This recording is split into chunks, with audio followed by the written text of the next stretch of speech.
Good morning, good afternoon, good evening, ladies and gentlemen, wherever you may be in the world. I'm Sara Jane. This is Thoughtful Nuggets and Pearls on Gift of Healing TV. And as you can see, I've been joined by Jackie. For those of you who've never watched before, Jackie is my youngest sister. Also the founder of the Emotional Baggage Diet, If Everyone Cares, a Dodo, and all-round good egg. Jackie, thank you for joining. Thank you for inviting me again. As if I wouldn't. No, Jackie, we do have a sister in the middle, We do. Katie. But Jackie and I are very much, when I say on the same wavelength, we're into similar types of things. I'm not saying Katie isn't, but Katie is more in what a lot of people like to call the real world. But I also think she is so incredibly busy all the time. Oh, yes. That she doesn't have the time to look at all the other things that are possible in the world. Yeah. In the sense that she is so busy with the routine and the different bits and pieces and family and everything else. Whereas I think we've had the pleasure of maybe having had some difficult times in our lives where we've been challenged to find ways out of them. And through those ways out of them, we've discovered all sorts of things that are around and available and possible and everything else. Would that be fair to say? I think that'd probably be very fair to say. Very fair to say. Our topic for this program is I want. As I do remember as a child being told, I want, don't get. But I was also told, if you don't ask, you don't get. Now, I think we've touched on this in the past, and I just wanted to expand on this because it was, it's been, when I say relatively recently, within the last 2-3 years, I actually suddenly understood the difference between I want and asking. But when somebody turns round, if they're doing teachings or whatever, or if you're having a card reading and says, well, what is it you want? And I absolutely go into, there's nothing I want, because the I want has been so instilled into me that I wants don't get, that when somebody phrases the question like that, what is it you want? The answer to that is nothing. Because of the I wants don't get. I would like things, I would choose things, it would be lovely to have things, but I don't want anything. Jackie. I think it's a really interesting one because I was brought up in the same family, and I agree, I wants don't get. And that was, we were basically told we were selfish to want things, and there were people far worse off. And then, okay, I remember being sat at the dinner table and not wanting to finish my dinner, but having been told that the Biafrans and the starving children in the world were there, and how lucky I was. And I said, well, you can wrap it up and post it to them if you want, because I really don't want it. So I probably became better as a child to know what I didn't want. And I think as an adult, I'm probably the same. I am better at knowing what I don't want than what I do want. I don't know if that makes any sense or resonates with you at all, Sarah. And yeah, I absolutely get that, because when that word want is used. Yeah. But if somebody was say to me, if you could win some money, they said, use that word want in there, yeah, it would be, I don't want. Yeah. Yeah. If you had the choice, how much would be nice? How much would you like to earn? Not rather than do you want to earn, or win or whatever. It really does. I can answer the question. I can find an answer for the question if the word want isn't used. Yeah. So, and I do get that, because to me, want is a demand. I want. And, sort of people go into demanding stuff from me, my back goes up, and it's just like, whoa, ask me nicely, please, thank yous. They will take you an awful long way with me. But an attitude of, I want, give me that. I want that. Yeah, that really is something I so struggle with. It's the phraseology, but it's also the tone of voice that's put behind it. You see, I agree with you on that totally, because actually, if somebody says to me, I want to go down to the local church and volunteer, yeah, I'd be like, I have no problem with that, because the inference on the want and what they're intending to do is not necessarily for their benefit. So actually, and their tone of voice will have been different as well. Yeah. Whereas, say as an adult, in the adult world and work and whatever else, I want you to do that. I want that now, you know. And to me, again, no please, no thank you, just a demand. Yeah. I have no interest. And in fact, I will probably, maybe definitely, be more likely to go, to heck with you. That's a polite way of putting it. I'm not saying what thought would be going through my mind, but actually, no, until you can learn some manners, some respect and whatever else, I won't do it, because my hackles go up the same. I am aware that now I do use the word in certain places where I am, because that's the language and the terminology that other people use, and it's what they expect and what they understand. It doesn't mean it sits well with me. So I think the word itself doesn't. But another angle to this is, from having worked with numerous clients over the years, going back a bit, I would say to people, you know, what is it in life that would make you happy? What is it that would make life feel more fulfilling? That type of question. And they would go, I don't know, I haven't got a clue. Or quite often they would go, I haven't got a clue. I don't even know who I am to know what it is I want. So the want word would come in. And so we used to start with flipping it on its head and go, what don't you want? What would make you even more unhappy? What would make you dissatisfied? What is it in your life at the moment that you would like to change that you don't want? So the don't want, and that word would come in very definitely there. And people found it easier to eliminate and take away the things that they didn't want. And slowly, when they realized what they didn't want, they could suddenly see what would start to make their quality of life better, improve it, what sorts of things that they would like in their life. So I wonder how many people are actually programmed with this. I wonder if the generation is different now. It'd be really interesting to get some feedback on this video, or if somebody's, you know, got a question now, you know, say, what is that? Is it a generational thing? Is it a British thing? You know? Yes, it is both, because yes, and obviously the person I've been hearing say it an awful lot recently is in Australia. Yeah. And videos that she shares. And yeah, I have a huge amount of respect for what she does, plus the fact she works with sound and the light language, soul language, whatever you want to call it. And she's been on the program. She's shared with us.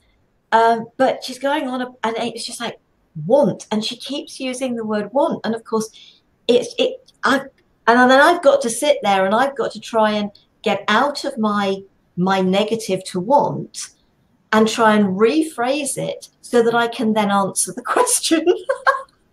So we've actually had this on a few of the thoughtful nuggets and pearls in the past, where I've said, oh, Sarah, I've got to say on this one, I can't quite cope with that word or whatever else. So it's a really interesting one, that this terminology, specific words, can have such a triggering effect with so many of us. Yeah. But actually, so often, and maybe this is going to be, I don't know, it might be a bit challenging. So often we're brought up to think about other people, or definitely our generation was to think about other people, that we weren't taught to think about ourselves and what we would like, what we wanted, because we didn't have that. And actually, one of the things that I was very much taught in some stuff that I was doing earlier this year was the importance of gifting myself. Gift myself time to have a relaxing bath, go for a walk, listen to music, read a book, or whatever else. And in the same way, the question was, you know, I can't use the word want. It just doesn't seem to want to come out of my mouth in the sentence. What would I like? What would make me feel happy? You know, my brain automatically tends to do the, like you said, when you were listening to this other lady, you were having to then rephrase it in your head so you could answer the question. I'm having to rephrase it in my head because my thought is more aligned with I want, but I can't use the words to get them out of my head. But with a lot of people within the spiritual, I say spiritual world, but the people that sort of are more in doing the type of things that I do, that some of the things that you do, and being more open to other ways of thinking, of being, of doing, and we're more beings than doings. And it's remembering that, isn't it? It's remembering that we are a being, are not doings. But when obviously that I want don't get, but then if you don't ask, you don't get. And of course, if you're in that thing of, okay, if I tell people what I want, I'm not going to get it. But that's what the difference is. I want is more a demand and a you've got to do, whereas I would really love, is there any chance? Please may I have? That's an ask. And the truth is, if you don't ask, you don't get. Well, if you don't ask, you've got an automatic no. Yes. So you're the person, you will never know. And I forget this sometimes. I admit I forget this in sometimes in life. If you don't ask, you will never know whether or not the outcome would have been different. And you also take away the opportunity for the person, the thing, whatever it is, to be a yes, to say yes. You take away the opportunity for somebody to do something nice for you, to help you achieve something, to whatever it is, to give you an opportunity to, you know, it can be 101 things or 1,000,001. But the truth is, you're taking away opportunity from them that may be an aspect of their growth as well. Exactly. Yeah. And when you learn to ask, you learn to accept no. You learn to accept somebody saying, not sure about that, but how about that instead? Which gives you a more expanded, and if your reaction is, thank you so much, but actually, you know, this is what I would prefer. Not this is what I want, this is what I would prefer. So that's fine. I am happy to accept that doesn't fit with you. Thank you so much for being so open. So it does end up by being a no, but it may give you actually other food for thought that can take you down a different path. You are holding yourself back so much by not asking, but it is thinking about your wording, your terminology. And so if you say to me, I want, I'm even going to struggle if you say please. Because you've used want. And do you know what? I get this. You know, I was having the conversation. We've had this conversation about the word service, me and service. And I was talking to Mum yesterday, and it was just like, you know, and I am not a servant to anybody. And of course, I want, to me, is about you then being a servant to somebody. And I'm not, I nearly said I ain't, because that's how I feel about it. I'm not, I am nobody's servant. But yes, I am here to help people to help themselves. Yeah. So please ask. Yeah. But please don't use I want, because I struggle with it. And do you know what? That's accepting things about ourselves. It's about being honest with people. If you turn around to me and say I want, I am more likely to say no than I am to say yes. But the universe sees I want and will leave you with the wanting. It doesn't matter what you put after the word want. So it is not just people who will turn around to you and say no. It is the universe that will turn around to you and say no. I think on that one, that's a really interesting one, because I hadn't really thought about it like that before. If you're saying I want, then you're still putting it out there in the future. It is something that has not happened yet. And so if your terminology is I want, you are keeping that in the future. Whereas if you perceive that something has already happened and that it's going to happen and whatever else, and don't ask me off the top of my head what that language is in this moment, because for the life of me, my brain has gone blank.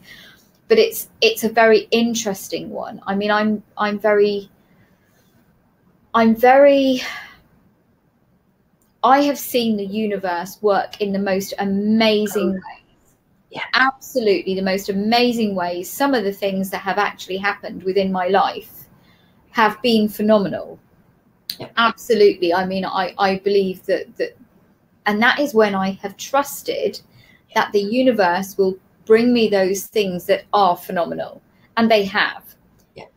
But I also know that so it's not a new thing that through my time with my PTSD and those different bits and pieces, and I know that it's my thought process.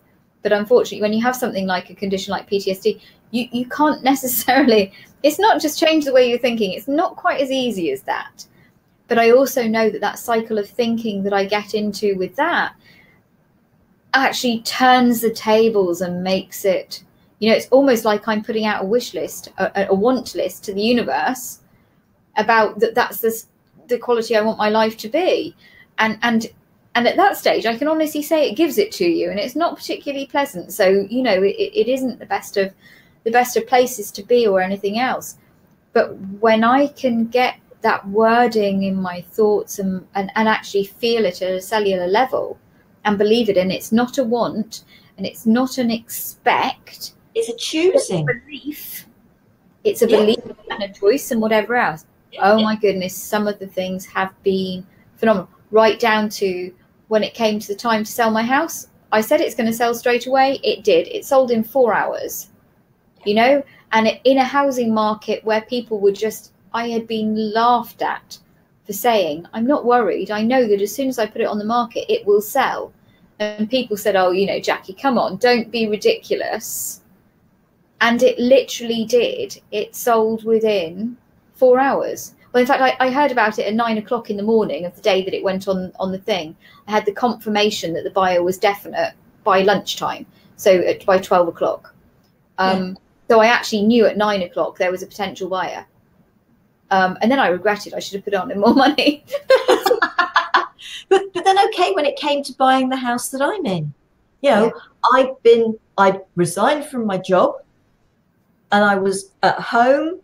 I can't quite remember what was going on at the time. And that there was the words in my head, not voice, nothing I heard. It was just the words were there in my head, time to move on. And I thought, what are you talking about? Have I got to move? Have I got what? And I just looked up and I just said, you bring it, I'll do it. Yeah. And I had no idea. There was no why once, there were no nothing. It was just, you bring it, I'll do it. And within, I think it was only a few days, I had a phone call from my friend Trevor, and he said these people that he knew had just got back from Australia. They'd bought a property out there. They were selling their house, this house, the one I'm in, and have been in for nearly 13 years. Yeah. And well, 13 years next month. Yeah. A house that we should never, ever have been able to afford. How the heck we're still here nearly 13 years later? It is what I believe the universe chooses for me, for us at the moment as it stands. Yeah. And I am happy with that. It happened. They had issues with the sale of the house. You know, there were hiccups. I was there the whole time because I knew this was exactly what the universe had chosen for me, Yeah. and I was happy to go with it. Yeah. And so I knew it was going to be okay. Mm-hmm. So it is, you trust. My move down to Bournemouth was exactly the same. The things that actually, I see sometimes this thing that says, you know, sort of, if the path is too smooth, you're on the wrong path. No, sometimes when the path is smooth, it is because you are totally trusting. And in the right place, at the right time, doing the right thing. Absolutely. Yeah. And you are just following, and you are just allowing the universe, and you're prepared to go with a very positive flow. But you're out of the I wants and you're in the I'm choosing, you're in the acceptance. And I do say to people, when you say I want, I need, the universe doesn't hear the rest of that, because the I is the power word. Yeah. And when you say I want, I'm left, you're left with the wanting, you're left with the needing. And if you put something in a negative, it doesn't hear the negative, it hears the other, and so you actually get the opposite of what it is you're I don't want, it's still going to leave you with the wanting. So, you know, it's an interesting one. I think the words we use, the language, and I think that the comment that I said earlier, you know, is it a generational thing? Is it age related? Is it very British? This want, and you said about the other lady, and that actually she's from Australia, and so do they have a different definition of want, and it holds a different meaning to them? And maybe in other people's cultures, maybe the word want is exactly right for them. Maybe it has a positive connotation, that people are being very positive, and it's an affirmation of something they want to achieve, that they you know. So is this a very British thing about the negativity of the word want? Is it a generational thing? Is it a male female thing? Because I mean, there's so much they say. Oh gosh, I don't know, that quote sort of flipped into my head and then disappeared again. So let me try and see if I can pull it out. That basically, if you ask a man if he can do something, even if he never tried it before or whatever else, he will just go yes, and he'll then just, you know, bluster his way through and probably achieve it. But if you ask a female if she can do something, she'll go, oh, but I haven't done this, I haven't done that, and I haven't done the other, and she'll talk people out of having her be the one to do it. So we have this different way round things. So, and I'm not putting women down. No, not at all. And I'm not. Women are Venus, men are from Mars. So yeah, we have different ways of doing it. I very much wish that I had a little bit more of the male characteristic with that. You know, at times, you know. Can you do it? Yeah, of course I can. Oops, okay. I think Richard Branson's the one who says, you know, somebody gives you an opportunity or whatever else. Yeah. Don't hesitate. Don't whatever else. Just say yes. You work out how you do it on the way to, you know, on the way to doing it. Then ask everybody you know, how do I do this? But just yes, take the opportunity. But as actually saying here, remember that sometimes not getting what you want is a wonderful stroke of luck. Dalai Lama. Definitely. I agree totally. I absolutely agree totally. You know, it's how many jobs have you gone for thinking, oh, you know, and you don't get them, but then something else so much better turns up. Yeah. You know, it's not just jobs, it's so many different things. You end up with way better experiences. Yeah. But and what is it they say? God never says no.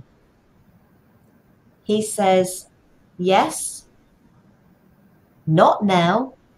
I have something better for you. So it's never a no. There is always something. Yeah. It's just that there are times when it feels like a no. Tell me about it. With the work I'm doing at the moment, I'm just ready for somebody to say yes to some funding for us. It would be so nice. It would be amazing.